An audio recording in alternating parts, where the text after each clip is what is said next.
Já de volta aí para o nosso momento de reflexão. Gente, tem horas que Deus fala conosco, Ele caminha junto a nós, mas só que parece que a gente está cego, está mudo, né? Não tá, ou melhor, está cego e surdo, né? Não está enxergando nada, não quer ouvir nada. Estamos incapazes de perceber que Ele está ali presente o tempo todo. E isso acontece não é só com a gente não, viu? Aconteceu também com os discípulos de Emaús. Então, vamos ver isso no Evangelho de hoje com a reflexão de Dom Valmor. Depois, faremos a nossa consagração à nossa mãezinha, Nossa Senhora da Piedade.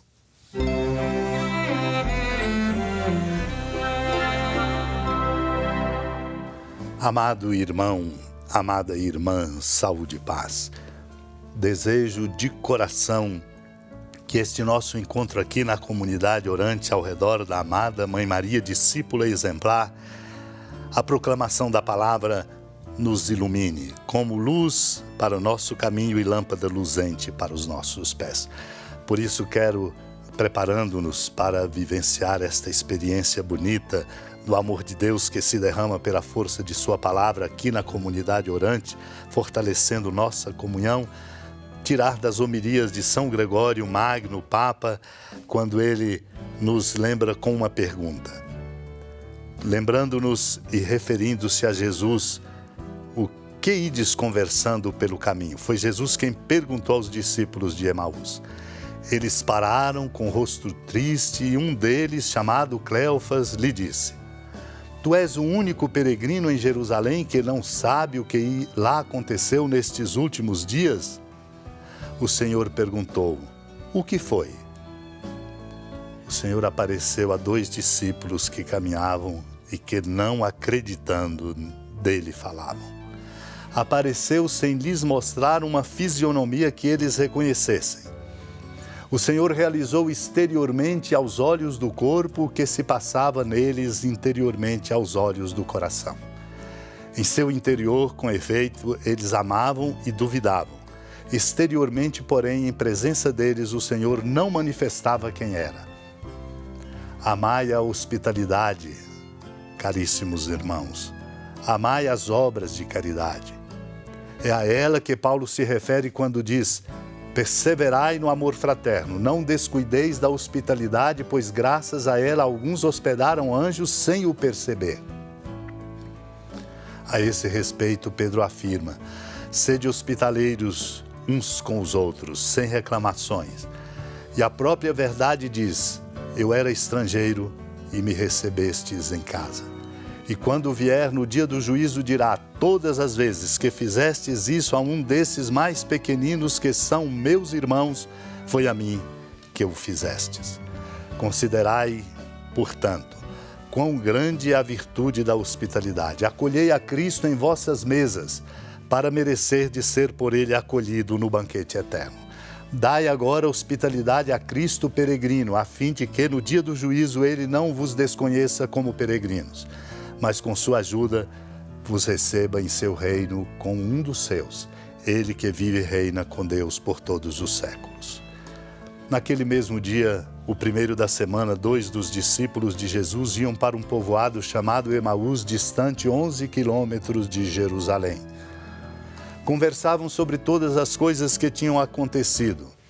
Enquanto conversavam e discutiam, o próprio Jesus se aproximou e começou a caminhar com eles. Os discípulos, porém, estavam como que cegos e não o reconheceram. Então Jesus perguntou: o que ides conversando pelo caminho?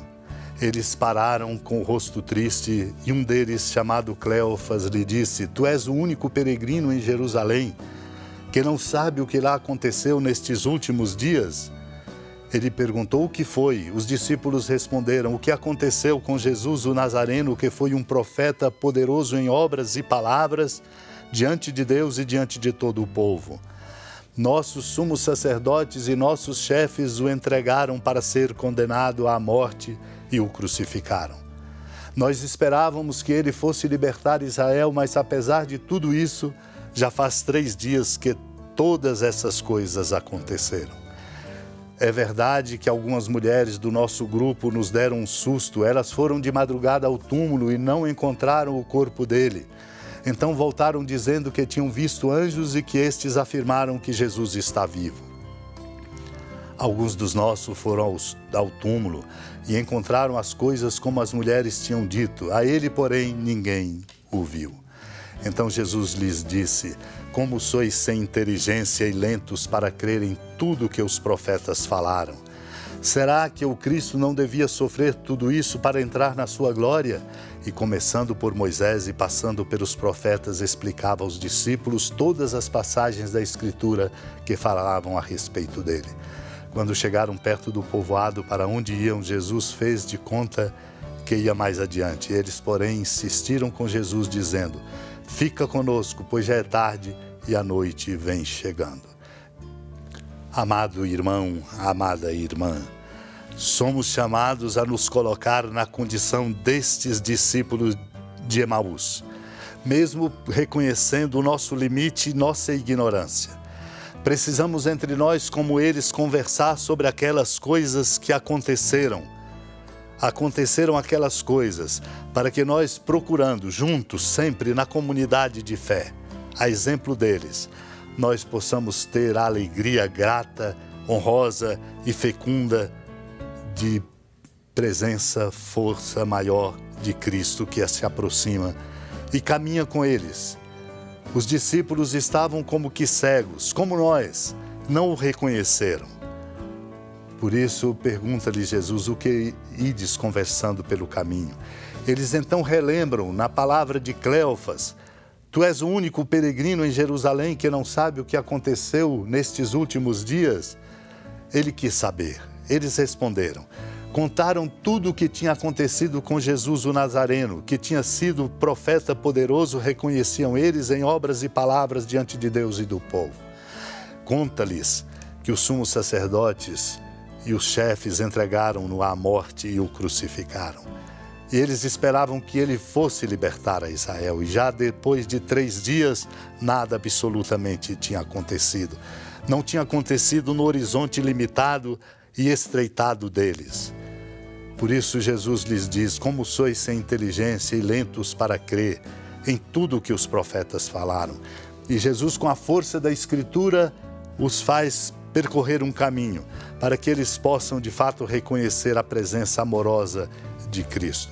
E aí passa por Moisés, pelos profetas, vai explicando a Escritura até chegar, portanto, à compreensão deles.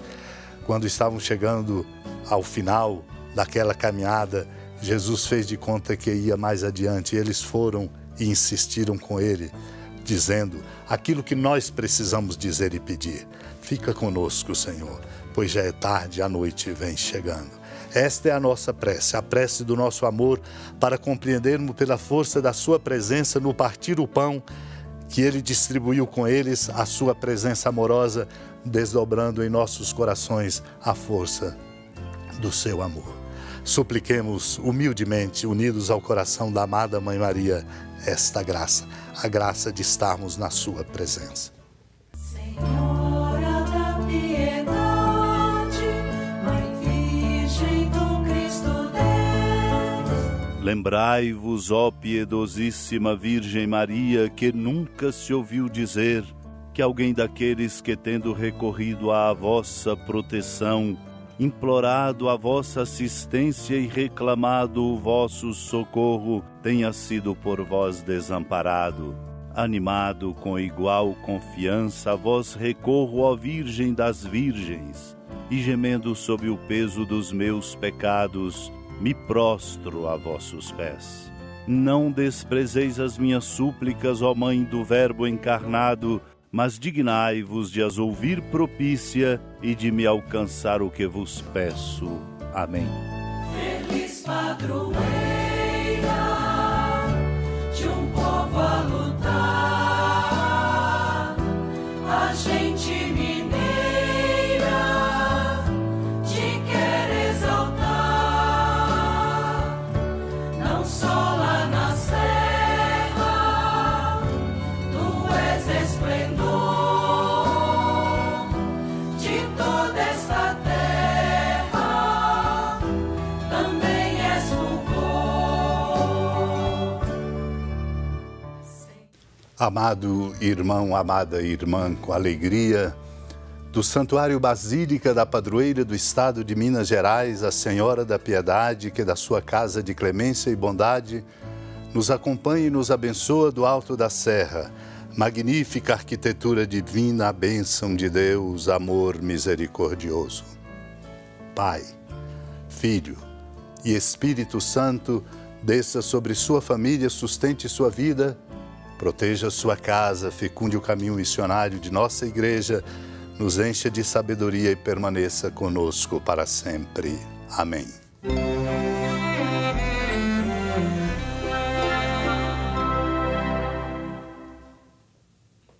Bom, então, depois de ouvir sobre os discípulos de Emaús, para nós fica uma dica, hein? Toda vez que nos sentirmos cegos e surdos, né, quanto ao que Deus quer de nós então podemos dizer como eles, viu? Fica conosco, Senhor, pois já é tarde e a noite vem chegando, né? E certamente Ele vai ficar, sim, seja qual for a situação. Então, pense sempre, viu? Positivo e peça que Deus continue, que fique conosco sempre.